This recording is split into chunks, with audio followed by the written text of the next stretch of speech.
Hello everyone, welcome. So this is going to be an interesting one today. We've got a brand new Model 3 long range and we've got a slightly older Model 3 long range. How are these two cars going to compare? They've changed slightly over the last couple of years and this car now has a slightly bigger battery.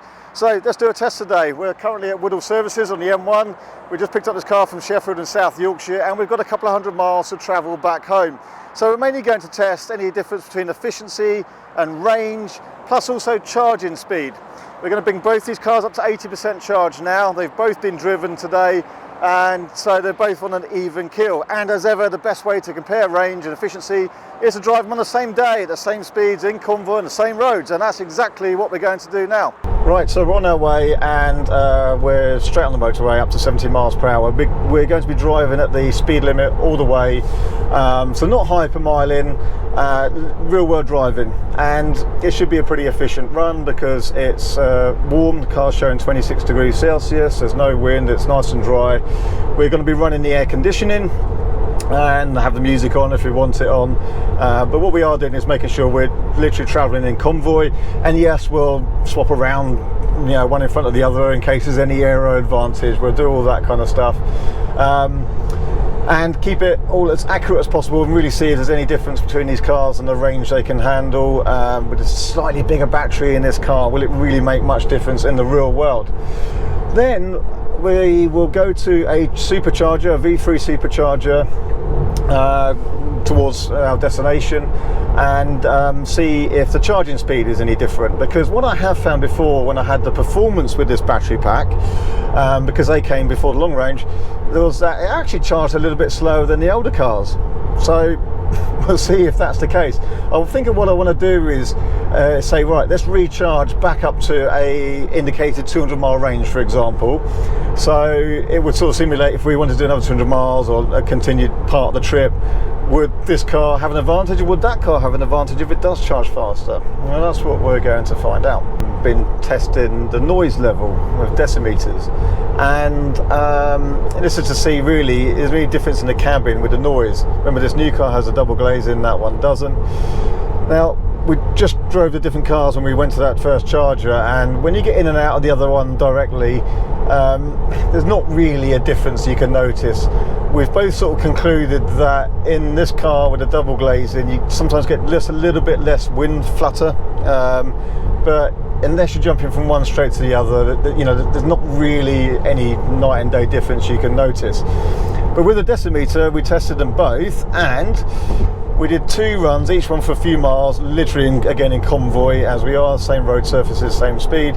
And on one run, this recorded 80, that recorded 79, and on another few mile section, this recorded 78, that recorded 79 again. So again, this 1-1, that 1-1, but one decibel, you know, it really doesn't make a difference which one you're in. We've both got both same climate settings with the fan blowing, the air conditioning, so again, all similar. I think in conclusion, you're not really going to notice a difference with cabin noise inside the new one versus the old one. It's probably more for thermal benefit, so when it's really cold, it does seem maybe this glass could reduce heat loss in from the cabin.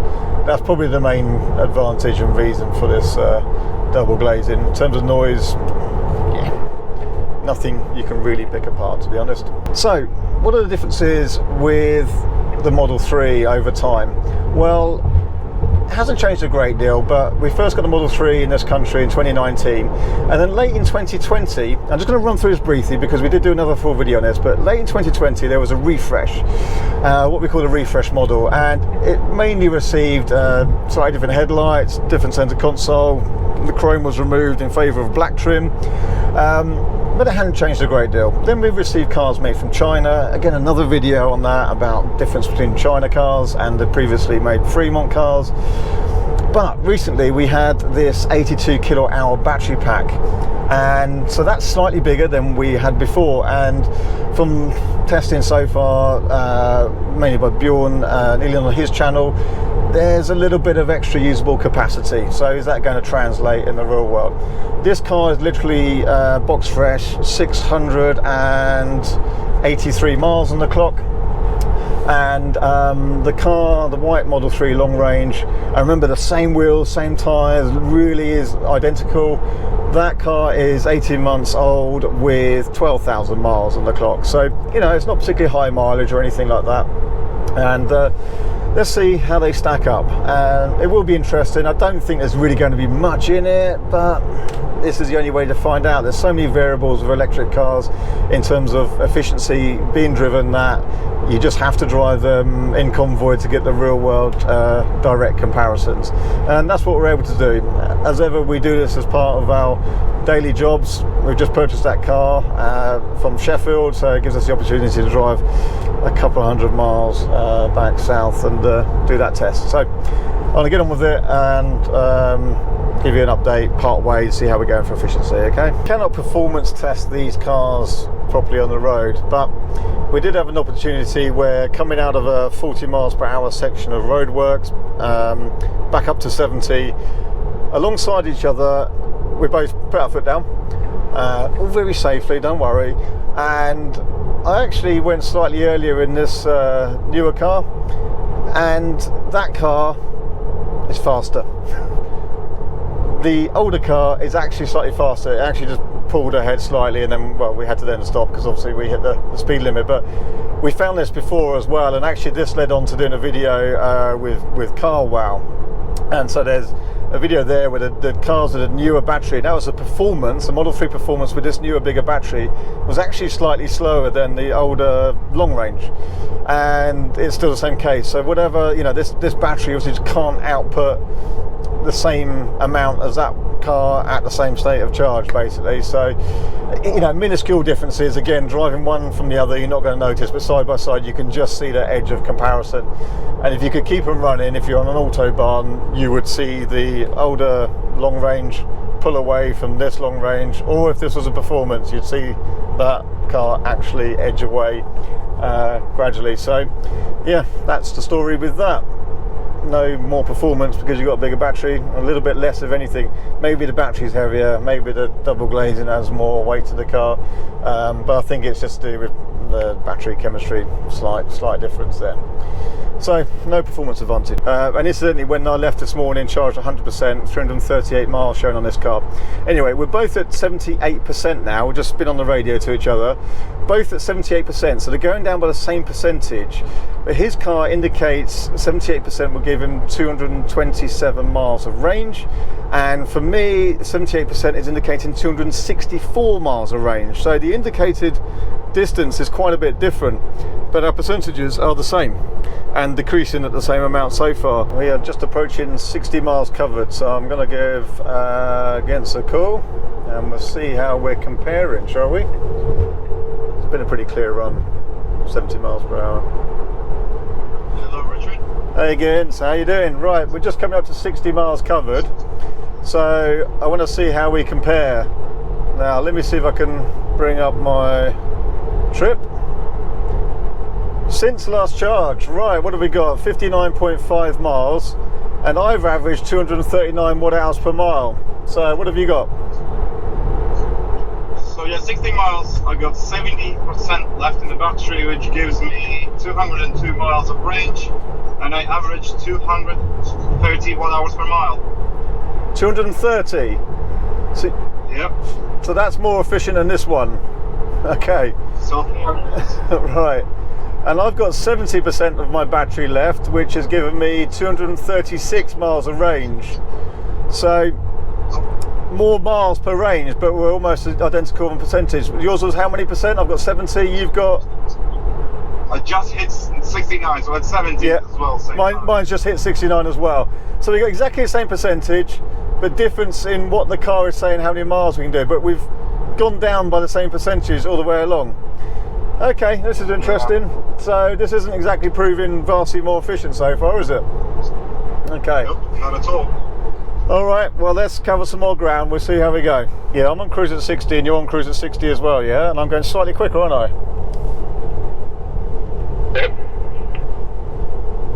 So how many miles has your car recorded since we left? 92.3. 92.3, 91.8. So there's a slight difference here. We're just noticing when we're both on cruise that there was a slight speed difference, and you can see here I'm gradually easing forward, even though we're both on cruise and travelling at 60 miles per hour.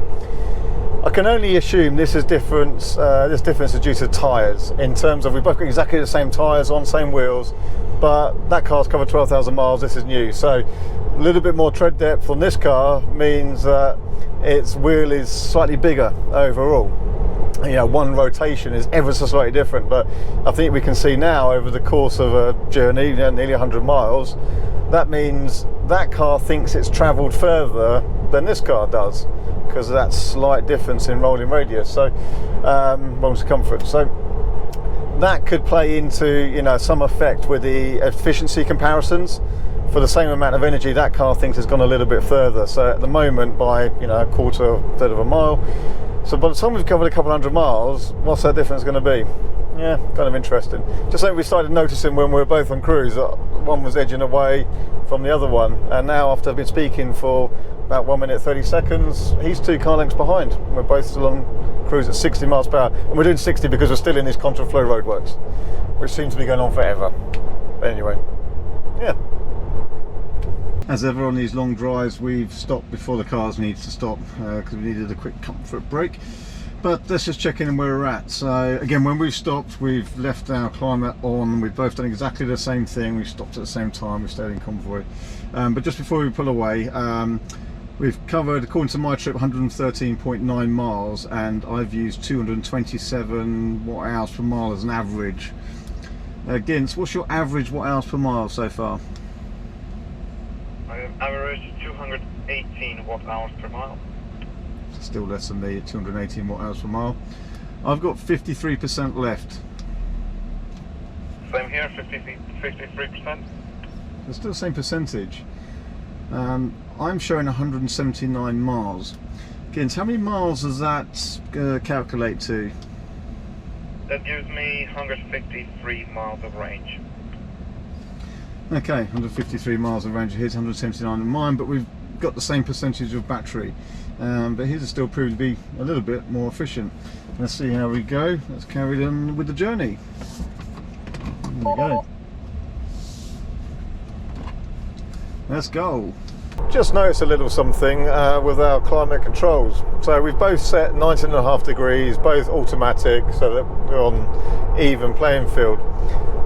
So I just went to move my dashboard vents a little bit up, because my knees were getting a bit cold. Now when I show my press the fan icon, hopefully there's a camera here that's picking this up, it shows the air coming out the driver's side, but it doesn't show anything coming out the passenger side. And if I lean over, there's a trickle of air coming out, but there's quite a, you know, flow coming from this side.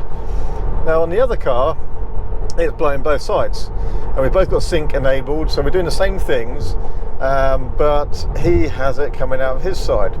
So I wonder if it's linked to the fact that there is the passenger here. With no passenger, it doesn't blow much air out. Does that make it more efficient? Let me see if I plug the seatbelt in. Will it think there's somebody there? Yes, that's just come on. So if I take that off again, then it stays on now, and I can move the airflow, but by default it now doesn't flow out of the left hand side if there isn't somebody in the left hand seat.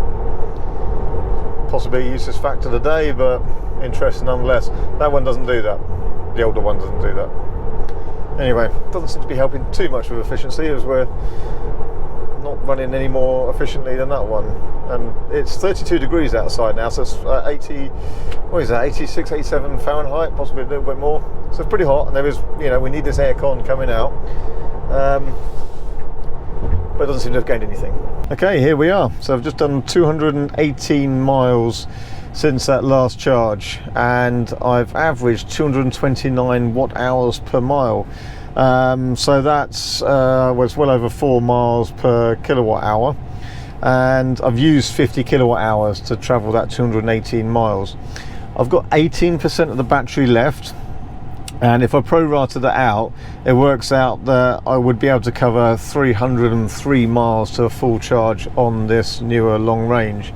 The car is saying that I have 62 miles of range left on that 18%. So let's pause this screen and I'll get in the other car and see how that compares. Okay, so now I'm in the older Model 3, and what have we got here? 224 watt hours per mile since that last charge, so actually a little bit more efficient. 49 kilowatt hours used, and it's recorded 219.3 miles, and it now has 17% left on the battery, which is giving it a theoretical range, according to the car's calculations, of 49 miles. I mean, it's impressive, isn't it? Both these cars have easily covered this journey, no problem at all.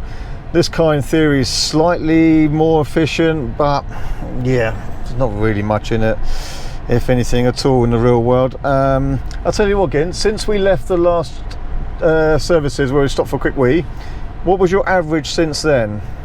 Sorry, my average, because you're in my car. 231. 231, and this is 232. So actually, since that stop, they're almost identical in efficiency. So I think we're going to have to call it a slight anomaly while there's a small difference, isn't there? But if we prorata the mileage that this has covered on the percentage of the battery used, and I'm going to use the same mileage, so I'm going to use the mileage from my car, so that on an even playing field, because they've recorded slightly different mileages, this would work out to have covered 200 and or be able to cover 298 miles to 100% charge. So there really isn't much in it with that newer battery, certainly not in the conditions today. Like we say, perhaps when it's colder weather and the heat pump comes into its own, maybe the double glazing helps with thermal efficiency, there'll be a difference there.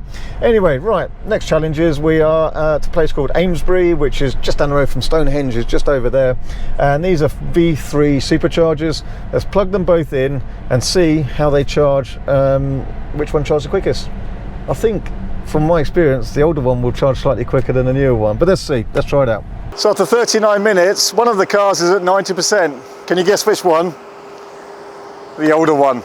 The newer one's only at 78%. So yeah, still got a little way to go. Let's see how much longer it takes to get there. By the way, whilst I think of it, both cars were set as a destination here, so they both had the opportunity to preheat, but they didn't. But given it's 32 degrees Celsius out here, it's 87 odd Fahrenheit, I don't think they needed to. So let's just now see how long it takes for this one to catch up and finish at 90%. Okay, that's it. This one is now at 90% as well. It's literally just reached 90%. In fact, there's my message just come up. So 51 minutes for this, so compared to 39 minutes for that one, 12 minutes longer. So not really much in it in reality, but yeah, it's a shame that the older one, it was charging at a faster rate all the way through, even at the highest state of charge that one was at, it was always faster than this one. So you know, why is this? Why is this newer one slightly slower? I'd love to hear all your comments below and your theories. Maybe one day Tesla will increase this. And remember, we never reached it anywhere near its 250 kilowatt charging capacity. Okay, yes, actually a little bit lower in its percentage perhaps for that, but you can see that it very quickly tails down and drops off for that. What's this one at? Well, after that last little clip, I put this one to charge to 100% just to see how far that could get in the same time, and that's currently at 96%, and that was a few minutes behind by the time we filmed that clip, and then I extended it. So yeah, I mean, there's not much at the end of the day, but the battery capacity of that and its range doesn't really seem to be much different to that, and yet its charging speeds are slower, so make of that as you will. So we're going to call it a wrap for today, get back in the air-conditioned cars and cool down a little bit. Thank you for watching, I hope that's been useful, and we'll see over time if the charging rates on these pick up. There we go, thanks for watching.